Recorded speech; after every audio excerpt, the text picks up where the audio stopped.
Welcome back to another episode. Today we're going to take a closer look at one of my favorite semiconductor companies, Nvidia, and 3 reasons to be bullish on this stock. Unfortunately, we can see year to date the stock is down roughly 44.86%. Main reason, right, there has been a huge decline in the gaming market, which is primarily dealt by the consumer side. So the 3 reasons don't even have to deal with the consumer side returning, which eventually it will. It has to do with some other great reasons to be invested in this company.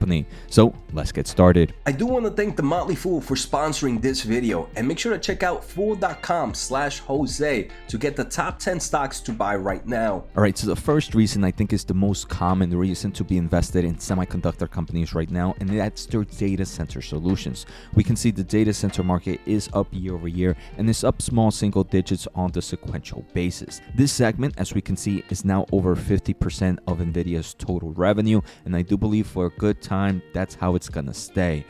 We can see right now from their investors relations day that the company believes that this is a huge market. Chips and systems alone is a $300 billion market, and we can see the Nvidia AI enterprise software is roughly $150 billion as well. So for those that are not familiar, Nvidia is mainly known for their hardware, the graphics cards, but they are also increasing their software solutions. So when we take a closer look at data centers, not only are we looking at their accelerators, but we're also looking at their software solutions. Most recently, we can see on November 16th of 2022, and this is a very popular news, that Nvidia teams up with Microsoft to build massive cloud AI computer.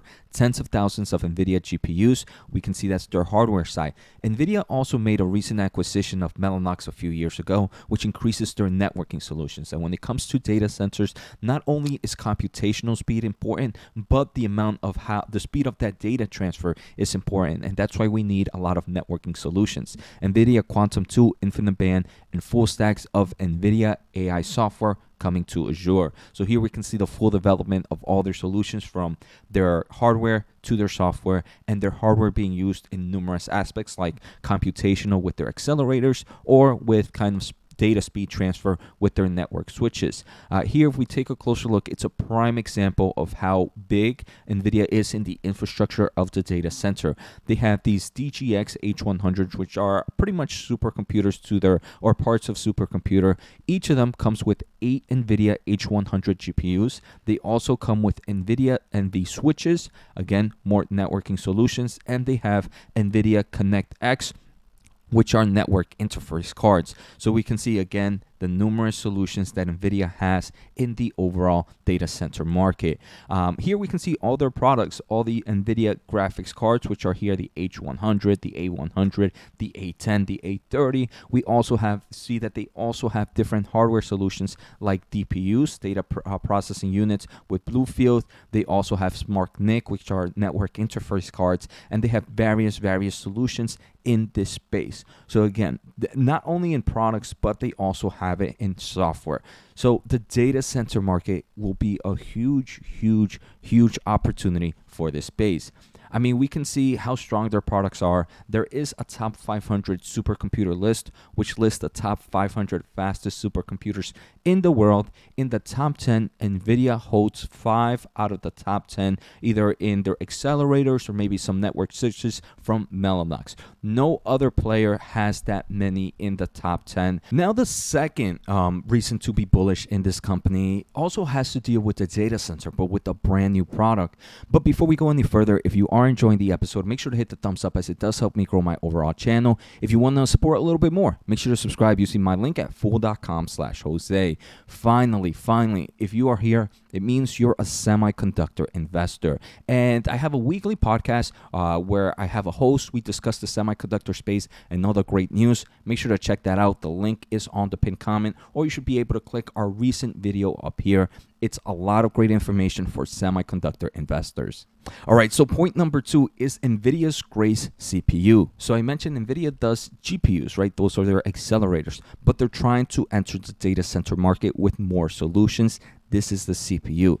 The great thing about the CPU is they're creating what is called the super chips, where they're able to really connect their graphics cards with their CPUs. And here in earlier testing, they kind of mentioned on September 20th why Nvidia Grace Hopper Superchip is ideal for next-gen recommender systems. And recommender systems, these are, you most likely are watching some form of streaming content, some music content, watching videos online, on social platforms, and you get recommended some kind of what to watch next or what to do next. Those recommender systems right now, I believe, are running the world to some extent, especially in the consumer side for the data center side. And Nvidia mentions that if you get a super chip, for example, a Grace Hopper super chip, it actually runs 4 times faster or does 4 times more performance and greater efficiency than using the Hopper, which is already a great GPU, their current generation, with traditional CPUs. So I do believe if Grace Hopper does as well as it's intended to do, Nvidia will most likely get more of those top 500 lists with this product. So I'm super excited. The Grace market is gonna, I think, change the overall space for Nvidia. It still hasn't been released. I know we should be hearing about this a little bit more in the upcoming quarters. So those are the first 2 reasons. The third reason is gonna be the automobile industry. And this is crazy, right? We went from the biggest revenue segment now to the automotive, which is one of the smallest segments. We can see most recent quarter, $251 million in revenue out of $5.9 billion. Jose, why are you talking to me about the automotive market if there's no real reason to look at it? Barely any revenue here. That is true, but if we take a closer look, Nvidia believes that this is a huge opportunity, roughly a $300 billion market opportunity for the company. And the reason is Nvidia not only provides chips, we can see their solutions, right? Most people, when you think of automotive, you're only thinking of providing solutions to the actual car. But Nvidia does so much more than that, right? They also do solutions for data centers. I mean, for data centers, right?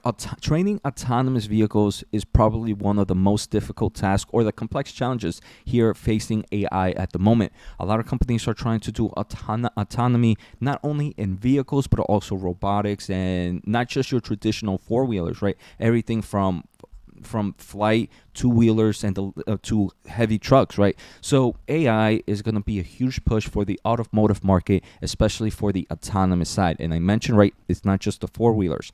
Outside of that, NVIDIA provides numerous solutions for the space. They provide the infrastructure. If you need supercomputers to kind of develop more software solutions to train your AI autonomous, you go to NVIDIA. If you need hardware or software to kind of develop these kind of automotive solutions, you go to NVIDIA. If you need a full stack solution of production ready AV where you have all your cameras, all your chips, everything ready to go to start mass producing cars, you go to NVIDIA. If you need intelligent assistance for your software solutions, you go to NVIDIA. And the list goes on and on. Their biggest driver and their more important one is NVIDIA Drive Door. This is the chip that pretty much does everything. They keep updating it, and the next generation was just announced on September 20th of 2022. I do believe NVIDIA is a strong leader here. I mean, if we take a closer look in the past year alone, numerous car industries have announced some form of solution using NVIDIA, either their software, their hardware, a mixture of both. We can see Volvo here. We see Lotus here. We see Lucid, NIO, and one of my favorites was the one we saw on February 16th of 2022, where all Jaguar Land Rover vehicles starting in 2025 will be using NVIDIA Drive software, and that also comes with a full stack solution of software, infrastructure, and the hardware chips like the Orin or the Drive Door. So again, NVIDIA and their Drive solution is one that at the moment is super small. I do believe in the upcoming quarters, this will have at least a $1 billion annual run rate within the next 2 to 3 quarters that will happen. And I do believe this will be one of the fastest markets to hit a 1 billion quarterly run rate. We talk a little bit about it in my semiconductor podcast, I believe episode 2 or episode 3. And again, a lot of great information, so make sure to check out that podcast. These are the 3 reasons to be bullish for NVIDIA in the long term of things.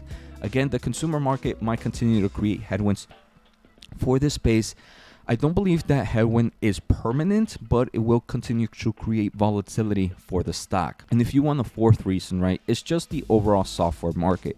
We can see their software market is gonna be, if you add their Nvidia AI enterprise software and their Omniverse enterprise software, will be a $300 billion market. So their chips and systems, their automotive, and their software alone are $900 billion of total addressable market opportunity.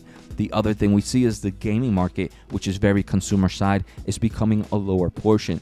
So a lot of investors and a lot of people not buying Nvidia right now are doing it because they're worried about the consumer space. But we can see this is a company that's fading away from that market. So it's not something that too much fear should be had, especially if you are a long-term investor. So take care, have a good day, and see you next time.